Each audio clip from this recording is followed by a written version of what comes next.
Welcome एवर्स, welcome to physics lover YouTube channel. अभी तक हमने लेक्चर 4 तक पढ़ लिया था। हम पढ़ रहे थे स्ट्रेट लाइन। उसमें हमने लेक्चर 4 तक काफ़ी सारी चीज़ देख ली। जैसा कि मैंने आपसे वादा किया था कि अब मैं आपको नेक्स्ट लेक्चर में मींस लेक्चर नंबर 5 में स्लोप ऑफ द लाइन पढ़ाऊंगा। तो चलिए पढ़ते हैं। What is the slope of line? क्या है स्लोप ऑफ द लाइन? मैं बताऊं, it is the most important thing in mathematics. Mathematics में सबसे इम्पॉर्टेंट चीज़ है slope of the line. Slope of the line it is represented by small M. Slope of the line को small M से represent किया जाता है। किससे रिप्रेजेंट करते हैं? स्मॉल एम से स्लोप ऑफ द लाइन को रिप्रेजेंट करते हैं, दर्शाते हैं। क्या है slope of the line? It is the tangent. देखिए क्या है, it is the tangent of smallest triangle meet by the line with positive direction of x axis। with positive, ये इंपॉर्टेंट है, with the positive direction of x axis। x axis से positive direction. आधे से ज़्यादा लोगों को समझ में नहीं आया होगा, 90% लोगों को समझ में नहीं आया होगा। तो चलिए समझते हैं। It is our x axis और पॉजिटिव डायरेक्शन कौन सी होती है? ये वाली होती है। निगेटिव इधर होती है। आपको ये तो पता होगा ना, नॉलेज ये वाला होगा कि ये होती है प्लस x होता है, ये वाला माइनस x होता है, और ये वाला क्या होता है? प्लस वाई होता है, ये वाला माइनस वाई होता है। तो प्लस एक्स किधर होता है? उधर साइड होता है ना। तो चलिए प्लस एक्स तो उधर हो गया। अब यह क्या बोल रहा है? Positive direction of x axis से क्या बनाएगा? एक ऐसा ट्रायंगल बनेगा, स्मॉलेस्ट ट्रायंगल बनेगा, स्मॉलेस्ट ट्रायंगल जिसका टेंजेंट क्या है एक्चुअली में, जिसको हम टेन से दर्शाते हैं। आपने 10th में पढ़ा होगा ना, टेंजेंट पढ़ा है ना 10th में। Sine cos cosec sec tangent आपने सब पढ़ा होगा आई थिंक, मेरे ख्याल से। तो क्या बोला? It is the tangent of smallest triangle. तो चलिए क्या है स्मॉलेस्ट ट्रायंगल का टेंजेंट? मान लेते हैं ये कोई लाइन है और एट एनी पॉइंट मान लेते हैं आपके सामने ये ट्रायंगल बन रहा है, ये ट्रायंगल बनकर आ रहा है, ठीक। अब बता रहा है कि tangent of smallest triangle with meet by the line, ये एक लाइन है, meet by the line with positive direction of axis. तो एक पॉजिटिव डायरेक्शन तो ये है। इसका मतलब क्या है कि ये एक टेंजेंट होगा। अब ये टेंजेंट क्या है? मान लेते हैं ये अपने सामने पॉइंट ओ है और ये ए है और ये बी है, ठीक। ये ओ है, ये ए है और ये बी है। तो ये क्या बोला? टेन होगा। तो टेन क्या लिखेंगे यहाँ से? मान लेते हैं ये एंगल थीटा है, तो यहाँ से टेन थीटा क्या आएगा? टेन थीटा आएगा आपके सामने ए बी अपॉन ओ ए। अच्छा, यही कहलाता है स्लोप।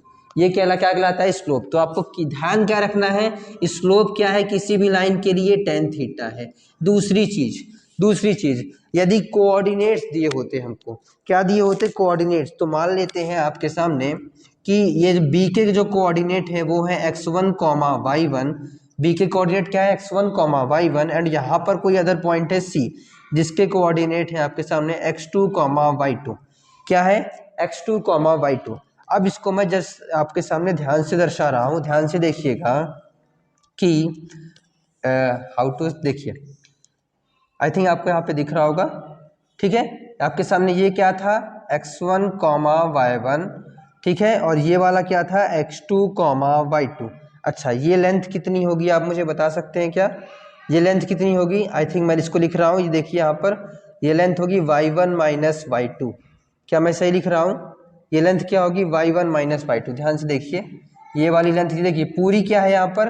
पूरी कितनी है? ये वाली पूरी कितनी है? देखिए यहाँ पर ये x एक्सिस है, ये वाला क्या है? x एक्सिस है। तो ये पूरी लंबाई कितनी हो जाएगी?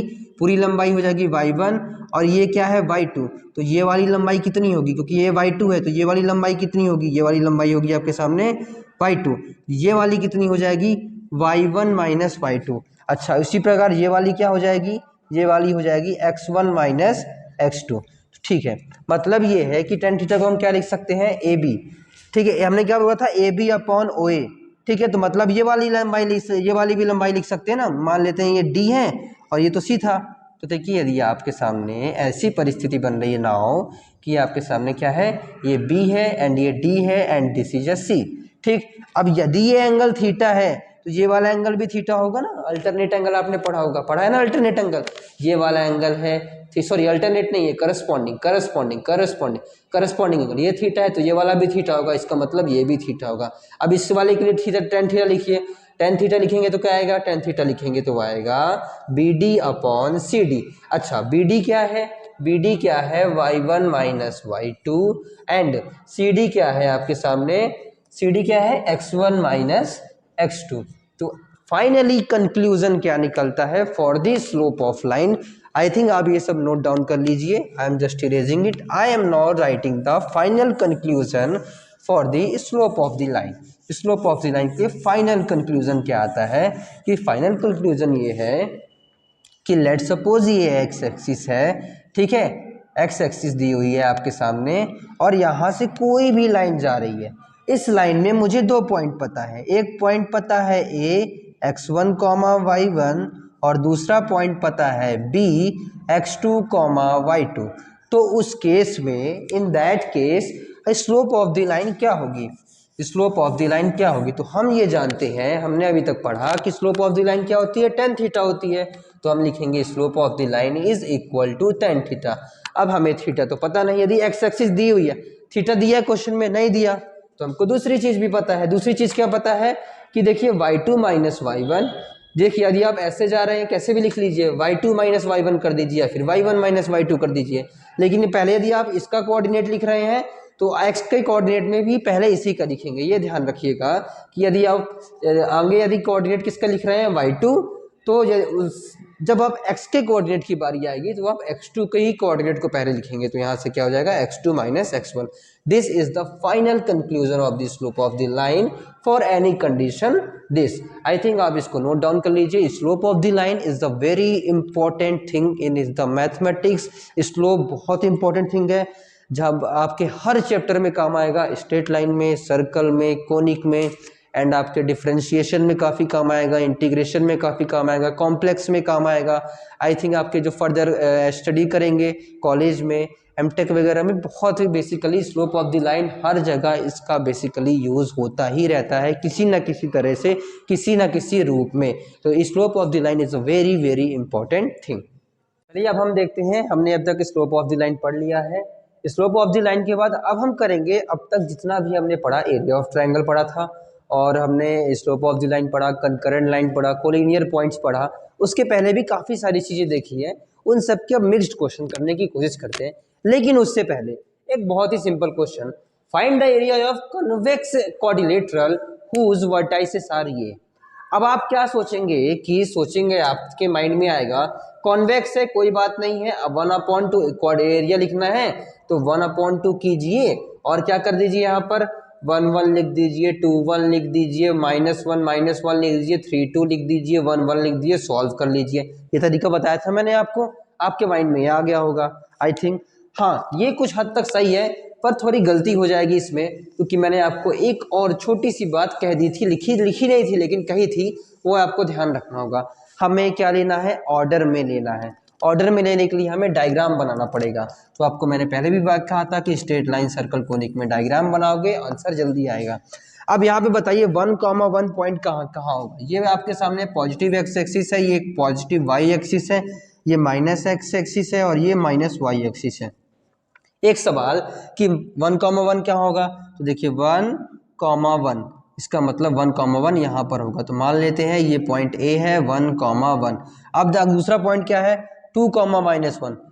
एक्स कोऑर्डिनेट पॉजिटिव 2 चलना है, वाई कोऑर्डिनेट में -1 चलना है। तो देखिए यहाँ पे कहीं होगा आपके सामने बी मान लेते हैं, लेट सपोज बी, अभी हम कुछ नहीं मानते इसको, ठीक है, अभी हम नहीं मान रहे। ये क्या लिखा हुआ है 2,-1।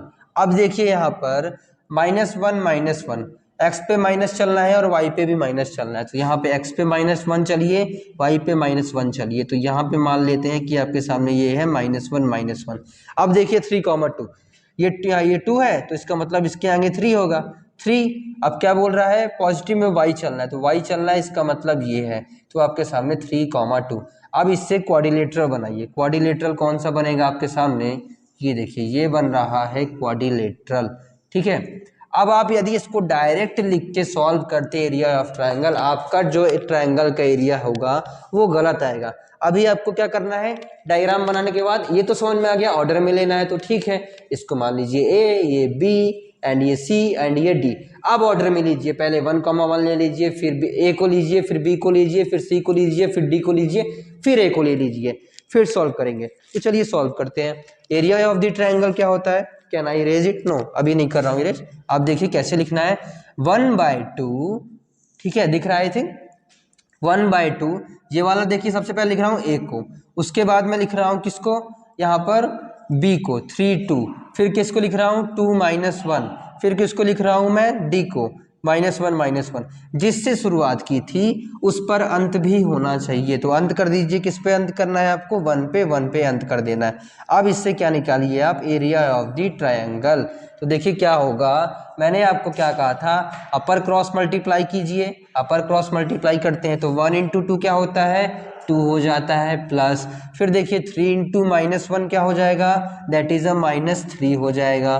ठीक, अब यहाँ पर 2 × -1 क्या होता है, -2। अब यहाँ पर देखिए -1 × -1 दैट इज -1। ठीक, अब इस पे क्या करना है, माइनस का सिंबल लगाना है और नीचे से क्रॉस मल्टीप्लाई करते चले जाना है और ऐड करना है। तो यहाँ पर 1 × -1 क्या हो जाएगा आपके सामने, -1, उसके बाद -1 दैट इज अ +1, इसका मतलब ये हो जाएगा +1। अब देखिए यहाँ पर 2 × 2 दैट इज 4, तो मतलब हमें क्या करना है, +4। उसके बाद क्या देखिए 3 × 1 क्या हो जाएगा, +3। अब इसको हम सॉल्व करते हैं, तो देखिए सॉल्व करेंगे, this is our area of triangle, area of triangle है तो इसको सॉल्व करेंगे तो क्या आएगा आपके सामने 1/2 यहाँ पर देखिए क्या हो जाएगा, this is a -2 and this is a +2 will be cancel out, तो हो जाएगा आपके सामने -4। ठीक है, ये आपका कैंसिल हो गया ना। फिर देखिए यहाँ पर -1 कैंसिल आउट हो जाएगा और आपके सामने ये क्या बचेगा, +7। बाहर किसका साइन है, माइनस का साइन है, तो -7। ठीक है, -7 हो जाएगा। तो आपके सामने ये बन के आ गया -4 -7 इज नथिंग बट अ -11/2। दूसरी बात, माइनस पे आंसर आ रहा है एरिया, तो क्या होता है, पॉजिटिव होता है, तो आपको क्या लगा देना है, मॉड लगा देना है। ये चीज ध्यान रखिएगा, मैंने आपको बताया ना डिटर्मिनेंट है, डिटर्मिनेंट मतलब मॉड, मॉड क्या होता है, ऑलवेज पॉजिटिव होता है, तो पॉजिटिव होता है तो अब मतलब यहाँ पे आपको मॉड लगाना है। मॉड का मतलब क्या है, अंदर कोई भी नेगेटिव चीज होगी पॉजिटिव हो जाएगी, तो एरिया क्या आएगा, 11/2 स्क्वायर यूनिट याद रखिएगा, यहाँ पर इसको आपको लिखना पड़ेगा स्क्वायर यूनिट, जब तक कोई भी आपके सामने सेंटीमीटर मीटर में यदि नहीं दिया तो स्क्वायर यूनिट लिखना पड़ेगा। तो this is our area of the triangle, sorry area of triangle नहीं है, this is our area of quadrilateral. ठीक है, क्या आया, 11/2 square unit. Let's move on to next question. Next question क्या है आपके सामने, consider a point A 3,4 and B 5,2। हमें निकालना है कि फाइंड P के कोऑर्डिनेट निकालने हैं। P का मतलब क्या है, फाइंड P, इसके निकालने कोऑर्डिनेट, तो मान लेते हैं x, y is the coordinate. इस प्रकार की PA बराबर PB और एरिया ऑफ ट्रायंगल PAB बराबर 10 है। आप देखिए, आप इसको सॉल्यूशन देखने से पहले आप खुद ट्राई करेंगे कि इसको क्वेश्चन को करेंगे कैसे, आप खुद ट्राई करिएगा, उसके बाद सॉल्यूशन देखिएगा। आई थिंक आपने पॉज करके कर लिया होगा। देखिए आपके सामने दो कंडीशन दी हुई है, पहली दी हुई है PA बराबर PB और दूसरी दी हुई है आपके सामने डेल्टा PAB बराबर एरिया ऑफ ट्रायंगल PAB बराबर 10। दो कंडीशन है, मतलब हम दो इक्वेशन निकाल सकते हैं, दो वेरिएबल भी दिए हुए थे। ये सोचा करो कैसे सोचेंगे, दो वेरिएबल है x और y, दो कंडीशन है, दो इक्वेशन निकल जाएंगी वहां से शायद, तो मतलब अपने सामने x और y आ जाएगा। जितने वेरिएबल होते हैं उतनी इक्वेशन चाहिए होती है हमें सॉल्व करने के लिए। तो चलिए हम सबसे पहले देखते हैं PA बराबर PB की कंडीशन।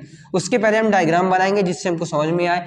A के कोऑर्डिनेट क्या दिए हुए हैं आपके सामने, 3,4, यहाँ पे कहीं होगा, तो दिस इज 3,4 और हमें B के कोऑर्डिनेट दिए हुए 5,2 लेट सपोज यहाँ पे कहीं होगा, तो आपके सामने B के कोऑर्डिनेट हो जाएंगे 5,2 और हमें बोल रहा है जनरली मान लीजिए कोई पॉइंट P x, y यहाँ है, हम ऐसा मान लेते हैं। तो उसने बोला ये दूरी और ये दूरी क्या है, बराबर है, तो चलिए इन दोनों दूरी को हम क्या कर देते हैं, बराबर कर देते हैं। तो चलिए PA क्यों लिखना है, डिस्टेंस बिटवीन PA सबसे पहले पढ़ाया था मैंने लेक्चर 1 में। डिस्टेंस बिटवीन PA कैसे लिखेंगे, डिस्टेंस बिटवीन PA लिखेंगे x2 - x1 का होल स्क्वायर, मतलब यहाँ से आपका सामने हो जाएगा 3 - x का होल स्क्वायर, 3 - x का होल स्क्वायर, फिर प्लस y2 - y1 का होल स्क्वायर, 4 - y का होल स्क्वायर, 4 - y का whole square.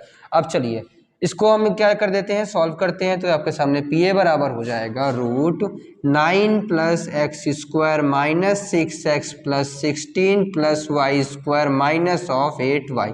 Is it okay. अब देखिए हम पी भी निकाल लेते हैं इसी प्रकार, मेरे साथ आप फॉलो करिए। पी भी निकालते हैं तो क्या हो जाएगा आपके सामने, under root of 5 minus x का होल स्क्वायर, 5 माइनस एक्स का whole square plus 2 minus y का होल स्क्वायर। सॉल्व करेंगे तो क्या आएगा आपके सामने, under root of 25 plus x square minus 10x plus 4 plus y square minus 4y। ठीक है, हमें क्या करना है, P A and P B को इक्वल कर देना है। तो I am just erasing this diagram. चलिए इक्वल कर देते हैं पी ए और पी बी को। तो पी ए और पी बी को जब इक्वल करेंगे, देखिए रूट लगा हुआ है, इसमें भी रूट लगा हुआ है, दोनों को क्या कर देंगे, स्क्वायर कर देंगे दोनों साइड। तो यहाँ से बन के आएगा 9x square minus 6x plus 16 plus y square minus of 8y is equal to 25 plus x square minus, sorry यहाँ पे माइनस 10x है, minus 10x plus 4 plus y square minus 4y। अब देखिए कुछ कैंसिल हो रहा है, एक्स स्क्वायर से एक्स स्क्वायर चला गया, वाई स्क्वायर से वाई स्क्वायर चला गया। अब क्या करिए, एक्स वाले को और वाई वाले को इधर लेके आ जाइए। तो यहाँ पे 10x देखिए इधर है, 6x इधर है, 10x को इधर लेके आएंगे तो क्या आ जाएगा, ये 4x हो जाएगा। वाई वाले को देख लीजिए, this is a 4y and this is a 8y, इसको इधर लेके आएंगे क्या हो जाएगा आपके सामने, that will be a 4y। अब कांस्टेंट टर्म को देखते हैं, 9 प्लस 16 क्या होता है 25, मतलब ये तो कैंसिल हो गया, बचा क्या है 4। तो आपके सामने इक्वेशन क्या बन के आएगा, x minus y is equal to 1। तो मान लेते हैं this is equation number first. कहाँ से आई ये इक्वेशन, आई आपके सामने पहली कंडीशन जो हमने लगाई, पी ए बराबर पी बी से आई। तो इसको आप बॉक्स में कन्वर्ट कर लीजिए। अब हम दूसरी कंडीशन देखते हैं, आई थिंक आपने ये सब दिख लिया होगा। अब देखिए दूसरी कंडीशन बोल रहा है area of triangle P A B is equal to 10। दूसरी कंडीशन क्या है, area of triangle P A B is equal to 10। तो हम देखिए एरिया ऑफ ट्रायंगल लिखते हैं, तो दैट्स एरिया ऑफ ट्रायंगल क्या होता है, 1/2 डिटर्मिनेंट ऑफ, याद रखिएगा डिटर्मिनेंट ऑफ 1 1 1 क्या हो जाएगा, x1 y1 x2 y2 x3 y3। तो चलिए आपके सामने, मतलब हमें area of P A B का निकालना था ना। मान लीजिए पी पहला कोऑर्डिनेट है, तो आपके सामने पी कौन सा है, एक्स वाई। उसके बाद मान लीजिए ए है, तो क्या हो जाएगा 3 4। उसके बाद मान लीजिए 5 है, तो ये वाला है बी, तो 5 2। अब इसको क्या करना है, किसके इक्वल दिया हुआ है, ये 10 के इक्वल दिया है, तो कर लीजिए।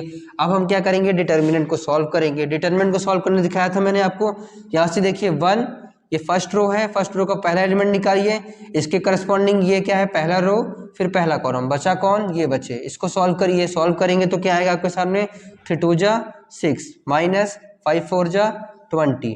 ठीक है, अब जब सेकंड एलिमेंट को टच करते हैं तो क्या करते हैं, माइनस लगा देते हैं, यहाँ पे 1 का मल्टीप्लाई है। ठीक है, उसके करस्पॉन्डिंग क्या है, second column, corresponding first row, बचा कौन है 1 4 1 2। सॉल्व करिए इसको, 2 माइनस 4। अच्छा, उसके बाद आपके सामने क्या हो जाएगा, थर्ड एलिमेंट को देखिए, थर्ड एलिमेंट क्या है आपके सामने, y, y के करस्पॉन्डिंग है रो 1 एंड कॉलम 3। तो आपके सामने ये होगा y इंटू, बचा कौन है 5 1 1 3, तो 5 माइनस 3, दिस इज अ। अब इसको सॉल्व करेंगे, यदि देखिए यदि हम इसको यहाँ से एरिया ऑफ ट्रायंगल यहाँ पे लिखा है, चलिए उसको मैं आपको सामने बाद में बताऊंगा। यहाँ से इसको 2 को इधर भेजेंगे तो क्या हो जाएगा, यहाँ से that will be converted as 20। अब इसको सॉल्व करते हैं, सॉल्व करेंगे तो क्या आएगा, यहाँ से आएगा -14, that is a minus of, एक -14 होगा ना, -14, और ये क्या है -2, -2 minus x is a +2x। उसके बाद देखिए यहाँ से क्या हो जाएगा 2, तो ये हो जाएगा आपके सामने 2y। अब आपको क्या करना है, डिटर्मिनेंट को ओपन करेंगे। डिटर्मिनेंट को ओपन करेंगे तो डिटर्मिनेंट जब डिटर्मिनेंट और मीन्स मॉड को ओपन करेंगे तो यहाँ पे क्या हो जाएगा आपके सामने +-20, +-20 आएगा। इसका मतलब ये है कि यहाँ पे 14 + 2x + 2y। अब इसको देखिए, प्लस माइनस का मतलब ये है कि एक बार प्लस लेके सॉल्व करना है, एक बार माइनस लेके सॉल्व करना है। तो चलिए सॉल्व करते हैं, यहाँ से हो जाएगा 2y is equal to, plus लेके सॉल्व करेंगे तो +20, ये इधर पे आएगा जुड़ेगा तो क्या हो जाएगा आपके सामने 34। ठीक है, और यदि माइनस लेके सॉल्व करेंगे तो ये इधर पे आएगा तो क्या हो जाएगा 2x + 2y is equal to, minus लेके सॉल्व किया तो इधर पे हो जाएगा ये -6। अब इसको देखिए सॉल्व करते हैं। अच्छा, यहाँ पे 2 है 2 है 2 है, कॉमन ले लीजिए, हटा दीजिए, तो आपके सामने होगा ये 17। ठीक है, अब यहाँ पे 2 को हटाएंगे तो ये क्या आएगा आपके सामने 3, 2 से डिवाइड कर दिया मैंने दोनों साइड। तो देखिए आपके सामने पहली इक्वेशन कौन सी बनी थी आपके सामने, ये। एक बार इस इक्वेशन को इसके साथ सॉल्व कर देंगे। तो चलिए ये सेकंड इक्वेशन है, सेकंड में पहली है, और ये भी सेकंड इक्वेशन है, सेकंड में ये दूसरी है। ठीक है, दो क्यों आ रही है यहाँ से, दो इसलिए आ रही हैं क्योंकि यहाँ पे जब हम इस मॉड को हटाएंगे, डिटरमिनेंट को हटाएंगे, तो यहाँ पे क्या आ जाता है, प्लस माइनस आ जाता है। ठीक है, तो हम सॉल्व करते हैं, सबसे पहले इसके साथ सॉल्व करते हैं। चलिए लेट्स मूव ऑन। इन दोनों इक्वेशन को सॉल्व करेंगे, दोनों इक्वेशन को आप ऐड कर दीजिए। ऐड पहले से लिख लेते हैं, तो ये हो जाएगा आपके सामने 1x + y = 17। दोनों इक्वेशन को आप ऐड करिए, ऐड करेंगे तो क्या हो जाएगा, यहाँ से x + x, यहाँ पे ऐड कर रहा हूँ मैं, तो यहाँ पे मैं ऐड कर रहा हूँ। ठीक है, यदि मैं दोनों को ऐड कर रहा हूँ तो ये हो जाएगा 2x = 18। यहाँ से क्या आ जाएगा आपके सामने, x की वैल्यू 9, x की वैल्यू 9 आई है, तो इसको किस में पुट कर दीजिए, इस वाले में पुट कर दीजिए। तो देखिए पुट करते हैं तो यहाँ से हो जाएगा 9 - y = 1। y को उधर ले जाइए, x को इधर ले आएंगे तो y की वैल्यू क्या आ जाएगी, 8। तो पहला जो कोऑर्डिनेट आया, P का पहला कोऑर्डिनेट, वो क्या आया, 9,8। अच्छा, इन दोनों को सॉल्व करते हैं, देखते हैं कोई अलग कोऑर्डिनेट आएगा क्या। तो चलिए सॉल्व करते हैं इन दोनों को। तो एक कोऑर्डिनेट तो आ गया। देखिए आप क्वेश्चन में आपसे पूछा था P के कोऑर्डिनेट बताओ, तो हो सकता है कुछ लोग पहला ही सॉल्व एक ही बस सॉल्व करें, घर चले जाएं। हमको एक्चुअली में दोनों कोऑर्डिनेट निकालने हैं, दोनों कोऑर्डिनेट निकालेंगे तभी अपना आंसर जो होगा 100% करेक्ट होगा। तो इस वाले को इस वाले के साथ सॉल्व करेंगे, तो ये हो जाएगा x - y = 1, x + y = 3। Add कर दीजिए दोनों को, y to y कैंसिल हो जाएगा, दिस इज 2x = यहाँ से हो जाएगा 4, और यहाँ से x की वैल्यू क्या आएगी आपके सामने, 2। x की वैल्यू यहाँ पे 2 रखेंगे, तो यहाँ से देखिए 2 - y = 1, y की वैल्यू क्या आ गई, 1। तो सेकंड कोऑर्डिनेट आपके सामने क्या आ गया, आपके सामने 2, 1। तो P के को पहला कोऑर्डिनेट है 9, 8, दूसरा इज 2, 1। चलिए ये आपके सामने 9, 8 आया, ये 2, 1। एक बार चेक कर लेते हैं। देखिए आपको यहाँ पे हमने ऐड किया था -14 और यहाँ पे -20 था, तो यहाँ पे -6 है, तो यहाँ पे -3 होगा। एक्चुअली में वो इरेज करते समय मिट गया है, तो यहाँ पे क्या हो जाएगा आपके सामने माइनस होगा, तो यहाँ पे क्या आएगा, ये -2 आएगा, तो x की वैल्यू क्या आएगी, -1। x की वैल्यू -1 आई है, इसको यहाँ रख देंगे, तो ये क्या हो जाएगा आपके सामने, y की वैल्यू -2। तो आपका ये जो कोऑर्डिनेट है 2, 1 नहीं आएगा, -1, -2 आएगा।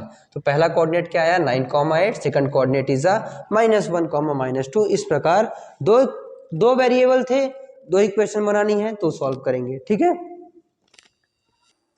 Move on to next question. Next question दिया हुआ है आपके सामने, x1, x2, x3 are and y1, y2, y3 are in GP having same common ratio, then prove that a b c x1, y1, x2, y2, x3, y3 are collinear.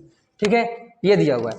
अच्छा, 3 term GP में है, 3 term GP में है। आपने sequent and series में पढ़ा होगा कि जीपी में यदि मान लीजिए 3 टर्म क्या है, जियोमेट्रिक प्रोग्रेशन में जीपी में है, तो यदि मान लीजिए कोई भी 3 टर्म जीपी में है तो कैसे लिखते हैं जनरल टर्म, आपने पढ़ा है AR स्क्वायर, ऐसे लिख सकते हैं ना, ऐसे लिख सकते हैं। तो कोई भी 3 टर्म जीपी में है तो उसको जनरल टर्म कैसे लिखते हैं, तो पहला टर्म मान लीजिए AR है, दूसरा ए है, दूसरा AR मान लेते हैं, तीसरा AR square having same common ratio R। Common ratio क्या है, R है। तो मान लेते हैं ये तीनों जो कोऑर्डिनेट है, ये तीनों जो टर्म है वो कौन है, क्या है, एक x1 है, दूसरा x2 है, तीसरा x3 है।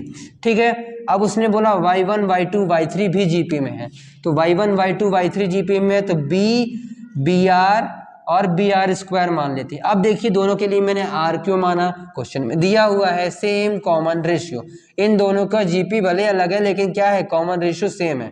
ठीक है, तो यहाँ पे आपके y1 मान लेते हैं, y2 मान लेते हैं, y3 मान लेते हैं। पूछा क्या है, पूछा ये है कि को A जिसके कोऑर्डिनेट है x1, y1, B जिसके कोऑर्डिनेट है x2, y2, C जिसके कोऑर्डिनेट x3, y3, ये तीनों पॉइंट क्या होंगे, कोलिनियर होंगे। तो मान लीजिए एक लेट्स सपोज यानी लाइन है जिसके A B C ये दिया हुआ है, अब बोल रहा है तीनों पॉइंट कोलिनियर है, तो हम मान लेते हैं कोलिनियर है, मान लेते हैं। इसका मतलब ये है कि इसके कोऑर्डिनेट क्या है, x1, y1, इस वाले के क्या है आपके सामने x2, y2, इस वाले के x3y3। आपको लीनियरिटी की मैंने आपको कंडीशन पढ़ाई थी। कंडीशन क्या पढ़ाई थी? बताया था कि सबसे इंपॉर्टेंट कंडीशन क्या है कि ट्रायंगल का एरिया 0 होना चाहिए। दूसरी इंपॉर्टेंट कंडीशन क्या है? स्लोप इक्वल होना चाहिए। तो यहाँ पर स्लोप लिख पाना ज़्यादा आसान है क्योंकि अभी हमने स्लोप पढ़ा है। स्लोप चलिए लिखते हैं। स्लोप मैं किसका लिख रहा हूँ देखिएगा, मैं लिख रहा हूँ ए बी लाइन का स्लोप। ए बी लाइन का स्लोप अभी आपको लिखना सिखाया है। कैसे लिखते हैं? y2 minus y1, y2 minus y1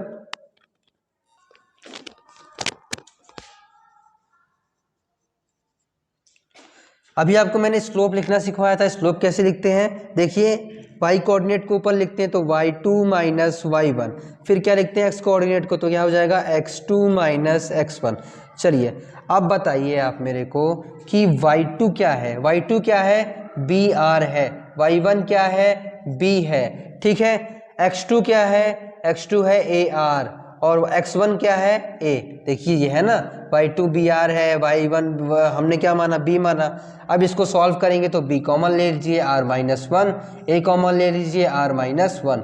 इसका मतलब ये है कि स्लोप ऑफ ए बी किसके इक्वल आ रहा है? b अपॉन a के इक्वल आ रहा है। अब हम फाइंड आउट करते, ठीक है, अब हम फाइंड आउट करते हैं स्लोप ऑफ बी सी क्या है।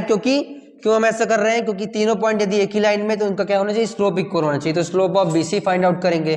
स्लोप ऑफ बी सी क्या हो जाएगा आपके सामने now? Slope of B C हो जाएगा स्लोप ऑफ बी सी। ठीक, इसके लिए हम क्या करेंगे? y3, ये क्या है? y3, तो y3 माइनस y2। देखिए मैं y कोऑर्डिनेट को पहले लूंगा, फिर नीचे क्या लूंगा? x कोऑर्डिनेट को। जिसका मैंने पहले y को लिया था उसका मुझे पहले x लिखना पड़ता है, तो x3 माइनस x2 हो जाएगा। ठीक, अब y3 मैंने क्या माना है? y3 माना है मैंने यहाँ पर आपके सामने br स्क्वायर। ठीक, और मैंने यहाँ पर y2 क्या माना है? y3 क्या है? br स्क्वायर, y2 है आपके सामने माइनस ऑफ br। उसके बाद आपके सामने देखिए x3 का देखते हैं। x3 क्या माना है मैंने? ar स्क्वायर, और x2 माना है मैंने आपके सामने ar। अब इसको आप कॉमन लीजिए। क्या क्या कॉमन हो सकता है? b कॉमन हो सकता है, r कॉमन हो सकता है। ठीक है, यहाँ बचेगा r माइनस वन।